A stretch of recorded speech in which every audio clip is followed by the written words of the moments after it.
جو مذاکرات ہوئے آصف علی زرداری صاحب ہیں تو بڑے فراخ دل آدمی تو انہوں نے یہ کہا کہ جی مجھے گاڑی چاہیے کوئی اچھی، تو انہوں نے کسی ایک بندے کو فون کیا کہ شیخ صاحب کے لیے ایک اچھی گاڑی ہے پراڈو جو ہوتی ہیں کروڑوں روپے کی، وہ ایک گاڑی ارینج کر دو. ان کا جی مل جائے گی. مل گئی شیخ صاحب کو. شیخ صاحب نے اسی موقع سے فائدہ اٹھاتا ہے. شیخ ہے نا، شیخ بچے ہیں وہ اس معاملے سے بڑے زبردست ہیں. انہوں نے کہا کہ وہ جو فلاں ہاؤسنگ سوسائٹی ہے وہاں پہ جو ماڈل ہاؤس بنا ہوا ہے نا، جو دوسرے جو وہاں پہ خریدار جو آتے ہیں ان کو دکھانے کے لیے ایک ماڈل نمونے کے طور پہ وہ بڑا اعلیٰ اور شاندار بنا ہوا گھر ہے، مجھے وہاں پر گھر چاہیے اور وہی والا گھر چاہیے جو بطور ماڈل بنا ہوا ہے.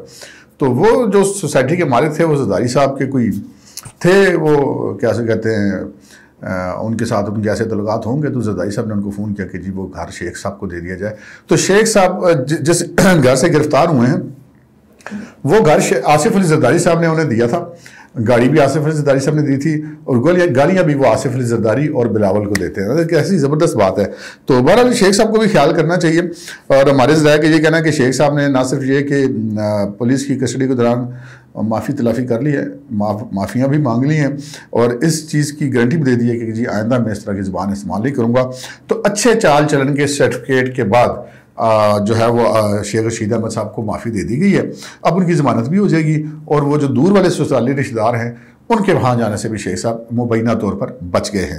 دوسری خبر کی طرف بڑھتے ہیں. دوسری خبر جناب وہ جیل بھرو تحریک کا اعلان کیا ہے آج عمران خان صاحب نے. عمران خان صاحب جو روز ایک عادتاً خطاب فرمایا کرتے تھے پاکستان تحریک انصاف سے کارکنوں کو، اور وہ آج انہوں نے وہ خطاب کیا اور اس میں انہوں نے کہا جی جیل بھرو تحریک کا ہم اعلان کر رہے ہیں اور ہم سب ملک بھر سے پاکستان تحریک انصاف کے لوگ گرفتاریاں دیں گے. انہوں نے اپنا بھی کہا کہ جی میں بھی گرفتاری دوں گا، لیکن مجھے خان صاحب کی اس بات پہ یقین نہیں. اس کی بہت ساری وجوہات ہیں.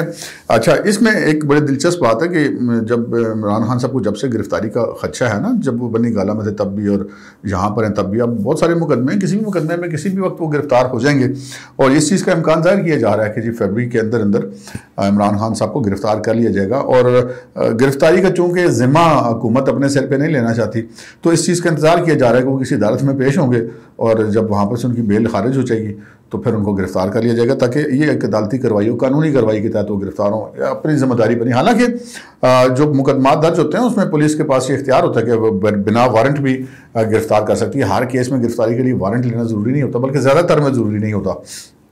تو عمران خان صاحب جو ہیں وہ ان کو اب نظر آ گیا تھا کہ انہوں نے گرفتار ہو ہی جانا ہے، تو انہوں نے پر یہ ایک اعلان کر دیا تاکہ جب وہ گرفتار ہوں گے تو پھر وہ کہہ سکتے ہیں دیکھو جی میں تو پہلے ہی گرفتار ہونے کے لیے تیار تھا. وہ ٹارزن تو بننے کا شوق ہے نا. رہی بات ٹارزن ہونے کی تو وہ اتنی ہے کہ یار بندہ سوچتا ہے کہ یار یہ کیسے یہ کر لیتے ہیں.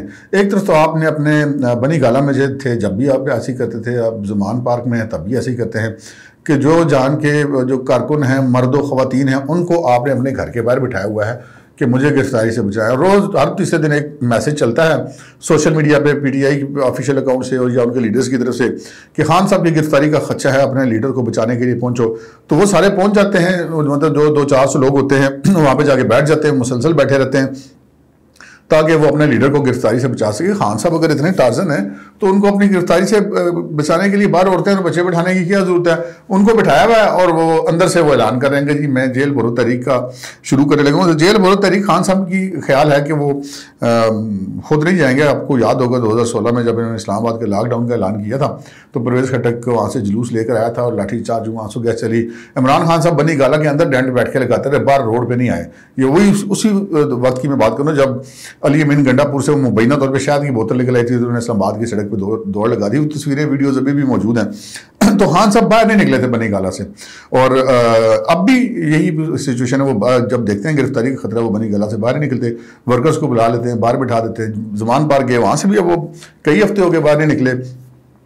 عدالتوں میں وہ درخواست بھجواتے ہیں کہ جی میری ٹانگ زخمی ہے، لیکن جلسہ ہو تو 2 مہینے 1.5 مہینہ پہلے جو جلسہ ہوا تھا اسلام آباد میں پنڈی میں، وہ جو لانگ مارچ کا انہوں نے اختتامی جلسہ رکھا تھا اس میں وہ پہنچ گئے تھے اسی ٹانگ کے ساتھ. لیکن عدالت میں وہ نہیں جاتے کہ وہ کہیں یار میں گرفتار ہی نہ ہو جاؤں، تو وہ اندر سے ہی کوشش کرتے ہیں. تو وہ کیا عمران خان صاحب جیل بھرو تحریک کا اعلان کرنے کے بعد جو جیل بھرو تحریک ماضی میں چلتی رہی ہے اور جو جیل بھرو تحریک کا اصول ہے کہ جب کوئی پارٹی یا کوئی گروہ جب کوئی طبقہ جیل بھرو تحریک کا اعلان کرتا ہے تو انہوں نے جن جن مقدموں میں ضمانتیں کروائی ہوئی ہوتی ہیں وہ وڈرا کر لیتے ہیں. جن مقدموں پہ عبوری ضمانت کی درخواستیں دی ہوتی ہیں اور وہ عبوری ضمانت پہ ہوتے ہیں وہ درخواستیں وڈرا کر لیتے ہیں اور اپنے آپ کو گرفتاری کے لیے پیش کر دیتے ہیں. ادھر تو رونا دھونا مچا ہوا ہے, کوئی 2 دن اندر تو رو رہا ہے, کوئی 2-3 دن اندر تو رو رہا ہے, ادھر تو دوسری پارٹی والے سالوں اندر ہے تو کوئی نہیں رویا. تو پتہ نہیں رونے دھونے والی پارٹی کیسے جو ہے وہ جیل بھرو تحریک شروع کرے گی. لیکن خان صاحب کو آگے ہو پھر لیڈ کرنا پڑے گا, اپنی گرفتاری دینی پڑے گی, تو پھر شاید کچھ چند سو لوگ ان کے ساتھ گرفتاری دے دیں یا چند درجن یا چند 100 لوگ. لیکن اگر خان صاحب یہ سوچتے ہیں کہ میں تو گھر بیٹھا رہوں گا اور میں جیل بھرو تحریک اعلان کر دوں گا, لوگ میرے ورکر جیلوں میں چلے جائیں گے, تو خان صاحب آج کل کے دور میں ورکر اتنا بیوقوف کوئی نہیں رہا. تو بہرحال عمران خان صاحب نے خطرہ بھانپ لیا گرفتاری کا, تو یہ جیل بھرو تحریک انہوں نے اناؤنس تو کر دیا. لیکن میری ناقص رائے میں عمران خان اور ان کی پارٹی کی کیپیسٹی جیل بھرو تحریک والی نہیں ہے. آگے بڑھتے ہیں جناب NRO والی بات پہ. جب سے عمران خان صاحب نے پہلے 2 صوبائی اسمبلیاں توڑی, قومی اسمبلیوں سے استعفے دیے, پھر وہ واپس لینا چاہتے تھے لیکن وہ قبول ہو گئے, تو جو ان کی وہ جو سٹیک ہولڈر تھے نا سسٹم کے اندر وہ ختم ہو گئے تھے. لیکن اس کے باوجود ان کو ایپیکس کمیٹی میں بھی حکومت نے بلایا کہ جناب تشریف لائیں, دہشت گردی کا واقعہ ہوا ہے, وہ یہ نہیں گئے. اور آل پارٹیز کانفرنس کے لیے بھی انہوں نے بلایا ہوا تھا, اس میں بھی انہوں نے اعلان کر رکھا اسد عمر نے کہ ہم لوگ نہیں جائیں گے. اچھا, وہ جو ایپیکس کمیٹی کے اجلاس میں یہ نہیں گئے, اس میں وہ جو شوکت پراسد صاحب ہیں جو ان کے سابق وزیر اطلاعات تھے KP کے, انہوں نے ایک پریس کانفرنس کی تھی کل, اور اس میں نے کہا تھا کہ جی یہ ہم سے کہتے ہیں کہ 471 ارب روپے کا حساب دیا جائے جو کہ KP حکومت کو ملے تھے دہشت گردی سے نمٹنے کے لیے, تو یہ ہم تو وہ حساب ہم سے کیوں مانگا جا رہا ہے, ہم تو وہ حساب نہیں دیں گے. حیرت کی بات ہے, مطلب آپ کہتے ہیں کہ آپ کو پیسے بھی دے دیے جائیں 471 ارب روپیہ دہشت گردی سے نمٹنے کے لیے, اور سچویشن یہ ہے کہ KP پولیس جو 10 سال سے آپ کے انڈر ہے, جس کو آپ استعمال کرتے ہیں کبھی وفاق پر چڑھائی کے لیے, کبھی عمران خان کی حفاظت کے لیے, کبھی اسکواڈ کے لیے, کبھی رینجرز کے اوپر بھی آپ پولیس سے شیلنگ کروا دیتے ہیں, تو اسی پولیس کو آپ نے اسلحہ اپڈیٹ نہیں کیا, آپ نے ان کی ٹریننگ اپڈیٹ نہیں کی, تو 471 ارب روپے کہاں گئے؟ یہ تو حق میں جانب وفاق یا کوئی بھی شہری بھی یہ پوچھنے کا حق رکھتا ہے پاکستان تحریک انصاف سے, یا ایون کسی سے بھی, کسی بھی حکومت سے پوچھنے کا یہ حق رکھتے ہیں. تو وہ بہرحال انہوں نے کہا کہ جی یہ بیسکلی ایک NRO لینے کی کوشش تھی کہ اگر ہم سے حساب نہ لینے کی ضمانت دی جائے تو ہم اجلاس میں آئیں گے. سیدھی سی بات ہے جی, 2 اور 2 4 کی اس میں اتنی لمبی چوڑی سائنس نہیں ہے. اور پھر جو معاملہ ہے اب وہ جو آل پارٹیز کانفرنس ہے اس میں ایک آ جائے, ایک طرف تو ہمارے خلاف گرفتاریاں اور یہ مقدمے, اور اوپر سے ہمیں آل پارٹیز کانفرنس میں بلایا جا رہا ہے. تو بھائی جان آل پارٹیز کانفرنس میں تو ان کو بلایا جا رہا ہے کہ یار آپ نیشنل لیول کے اوپر آپ ایک سٹیک ہولڈر کے طور پہ آپ رہیں, آپ ملک کے ساتھ ایک معاملہ ہے دہشت گردی کا, اس میں آپ بھی شریک ہوں. لیکن اب یہ اس میں کیا چاہتے ہیں, اب برائی طور پہ 2 ان کی خواہشات ہیں جی, میں آپ کو اندر کی خبر بتاتا ہوں. ایک تو خواہش ان کی یہ ہے کہ ہمیں اس چیز کی گارنٹی ملے کہ آئندہ ہمارے خلاف مقدمے درج نہیں ہوں گے اور گرفتاریاں نہیں ہوں گی, مطلب NRO لینا چاہتے ہیں. دوسری ان کو یہ ہے کہ یہ جو بڑے پیغامات خان صاحب نے بھیجے, کبھی عارف علوی کے تھرو, کبھی پرویز الہی کے تھرو, عارف علوی بیچارہ تو پیغام دے دے کہ ڈاکیہ ہی بن گیا, تو ہر دفعہ نہ ہوئی. تو اب وہ بیچ میں کی خواہش ہے کہ جی سانوں پنڈی والے کہن گے تھے آ گے, یعنی کہ پنڈی والے ہمیں کہیں, اسی بہانے ہمارا ان سے رابطہ باہر ہو تو پھر ہم احسان چڑھا کے جائیں کہ جی ہم آ گئے ہیں آل پارٹیز کانفرنس میں. تو اب یہ ایک پلاننگ اور حکمت عملی ان کی چل رہی ہے, اور اس پلاننگ اور حکمت عملی کے بعد اب یہ جو درون خانہ میسیجنگ ہو رہی ہے وہ اسی قسم کی کچھ ہو رہی ہے کہ جناب آپ ہمیں NRO دیں, نہ آپ ہم سے 471 ارب روپے کا پوچھیں جو KP حکومت کے پاس تھا, نہ آپ ہمارے خلاف مقدمے درج کریں, نہ ہمارے خلاف آئندہ مقدمے درج کریں, نہ ہماری کوئی گرفتاریاں ہوں, تو پھر ہم آئیں گے. یہ ایک پہلو ہے, اور پھر اسی بہانے ہمارا اسٹیبلشمنٹ سے بھی دوبارہ رابطہ بحال ہو جائے.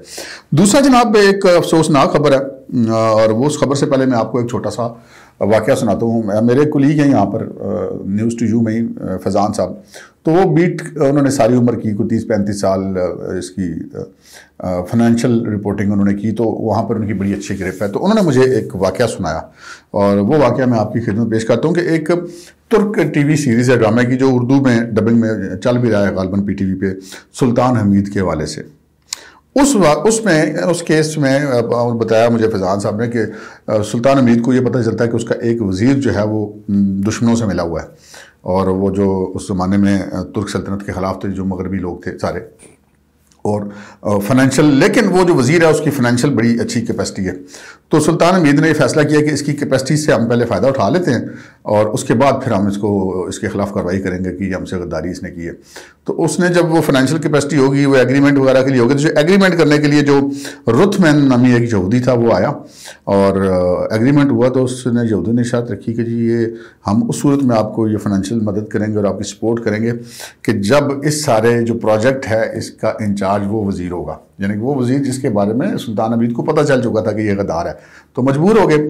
تو یہی صورتحال جناب کچھ ایسی لگ رہی ہے پاکستان میں. آپ نے سنا بھی ہوگا، ہم نے بھی شاید ذکر کیا ہوگا اس کا، کہ حکیم سعید صاحب نے 1996 میں اپنی کتاب جاپان کی کہانی میں یہ لکھا تھا کہ عمران خان صاحب کا انتخاب جو ہے وہ یہودیوں نے کر لیا ہے، کرکٹر ہے، اس کی امیج بلڈنگ کی جائے گی، مسیحا بنا کے پیش کیا جائے گا پاکستانی قوم کے ذریعے کے سامنے، تو پھر اس کے ذریعے حکومت کی جائے گی. یہ حکیم سعید پھر اس کے بعد وہ شہید کر دی گئی اور آج تک پتہ بھی نہیں چلا ان کو کس نے شہید کیا. اچھا، عمران خان صاحب آئے تو ہم مفروضوں یا کہانیوں پہ نہیں چلتے. حکیم سعید اگرچہ کہ ایک بڑے مستند آدمی تھے، وہ اس طرح کی مطلب ہوا میں بات کرنے والے آدمی نہیں تھے، اور انہوں نے کتاب میں لکھا. بھائی عمران خان صاحب آئے، جیسے انہوں نے سی پیک سب سے پہلے انہوں نے بند کیا، سارے اس کے منصوبے ختم کیے. وہ کس کا اس میں مفاد تھا؟ سر ہوتا تھا امریکہ کا، ہوتا تھا یہودیوں کا، ہوتا تھا مغربی دنیا کا، ہوتا تھا بھارت کا، ہوتا تھا، جو نہیں چاہتے تھے کہ پاکستان کے سی پیک چلے. چین کو ناراض کر دیا، اس کو ترکی کو ناراض کر دیا، سعودیہ کو ناراض کر دیا، پاکستان کو چاروں طرف سے مبینہ طور پہ عمران خان صاحب نے تنہا کر دیا. اور اس کے بعد جب اقتدار سے اترے تو اس کے بعد بھی پھر وہ کنٹینیوسلی کوشش کریں گے کہ، اور پھر وہ جو اپنے اقتدار کے دوران انہوں نے IMF بین الاقوامی کنٹرول میں دے دیا، یعنی کہ انہی طاقتوں کے کنٹرول میں دے دیا. سلطنت عثمانیہ میں بھی ایسے ہی ہوا تھا کہ جو بینک تھا، قومی بینک، وہ بین الاقوامی قوتوں کے کنٹرول میں دے دیا گیا. تو اس کے بعد وہ سلطنت عثمانیہ ٹوٹ گئی تھی. خاکم بدہن اللہ کرے پاکستان کے ساتھ کوئی ایسا واقعہ نہ، لیکن خان صاحب نے مطلب مبینہ طور پہ کسر کوئی نہیں چھوڑی. اور پھر اب جناب اب خان صاحب جو ہیں وہ باہر نکلتے ہیں، وہ اسمبلیاں بھی توڑ چکے ہیں، سارا کچھ کر چکے ہیں، لانگ مارچ بھی کر چکے ہیں. روز وہ کہتے ہیں جناب یہ ہو جائے گا، یہاں پہ دیوالیہ ہو جائے گا، سارا ہو جائے گا، یہ ہو جائے گا، وہ ہو جائے گا، پاکستان ٹوٹ جائے گا، 8ویں اتحاد چلے جائیں گے. اس قسم کی باتیں وہ کرتے رہے ہیں، مسلسل کر رہے ہیں. تو اب جناب ذرائع نے بتایا کہ جو IMF کا وفد پاکستان آیا ہے، اس نے پاکستان کی گردن پہ پاؤں رکھا ہوا ہے. اس لیے رکھا ہوا کہ عمران خان صاحب نے دستخط کر کے دیے ہیں اس کے اوپر کہ جناب یہ وہ تو بطور وزیر اعظم کر کے دیے تھے. تو پھر حکومت تو کوئی بھی اس کو وہ عمل کرنا پڑتا. اگر اس پہ عمل نہیں کرتے تو پھر پاکستان دیوالیہ ہو جاتا. دیوالیہ ہونے کا مطلب ان لوگوں کو پتہ نہیں ہے، جو چاہ رہے ہیں کہ ہو، روز ایک ٹویٹیں کرتے ہیں اور بیان دیتے ہیں کہ دیوالیہ ہوگا، بڑا مزہ آئے گا. تو مزہ سزا نہیں آنے لگ پتے جان گے اگر دیوالیہ ہو گیا، خدا نہ خواستہ. تو بہرحال اب یہ ہمارے ذرائع کا یہ کہنا ہے کہ جناب انہوں نے کہا کہ یہ جو بھی ایگریمنٹ ہم آپ سے کریں گے اس کے اوپر ہمیں پاکستان کے تمام سٹیک ہولڈرز کے دستخط چاہیے، جس میں عمران خان بھی شامل ہیں. تو عمران خان کیوں دستخط کرے گا؟ عمران خان تبھی دستخط کرے گا نا جب اس کو پہلے NRO ملے گا. تو پھر آگے نا وہ کود پڑے جناب عمران خان صاحب کو ریسکیو کرنے کے لیے. اب دیکھتے ہیں حکومت اس کا مقابلہ کیسے کرتی ہے. اور ہم تو بس ایک دعائی کر سکتے ہیں پاکستان کے لیے کہ اللہ کرے پاکستان کے لیے خیر ہو، اور دشمن جو پاکستان کے جو بھی دشمن ہیں وہ ناکام ہو، اور جو ہے وہ حکومت اس کو سسٹین کر جائے، اور کوئی ایسا معاہدہ پاکستان کرنے پہ مجبور نہ ہو. بہرحال اللہ کی حکمت جو ہے انسانوں کی حکمت سے بہت بڑی. اب تک کے لیے اتنا ہی. اجازت دیجیے.